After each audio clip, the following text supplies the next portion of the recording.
இன்னைக்கு நம்ம duty kids கிச்சனில் கருணக்கிழங்கு புளிக்குழம்பு தான் பண்ண போகிறோம்.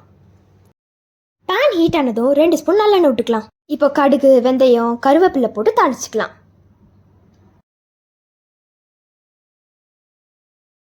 இப்போ பூண்டு சேர்த்து பொன்னிறமாக வதக்கிக்கலாம். வெங்காயம் சேர்த்து வதக்குனதும் தேவையான உப்பு அப்புறம் மிளகாய் ஆட் பண்ணிக்கலாம்.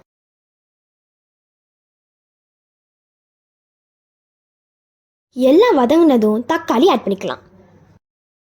வேக வச்ச கருணக்கிழங்க ஸ்மாஷ் பண்ணிக்கலாம். தக்காளி வதங்கினதும் மஞ்சத்தூள் ஆட் பண்ணி கருணக்கிழங்க சேர்த்துக்கலாம். இப்போ இது எல்லாம் நல்லா மிக்ஸ் ஆனதும் குழம்புக்கான மசாலா சேர்த்துக்கலாம். இந்த ஸ்டேட்டில் கரைச்சி வச்ச புளியை ஆட் பண்ணிக்கணும். கொஞ்சம் தண்ணி சேர்த்து குழம்பு கொதிக்க விட்டுக்கலாம். லாஸ்ட்டாக பெப்பரும் கொஞ்சம் வெல்லமும் சேர்த்துக்கலாம்.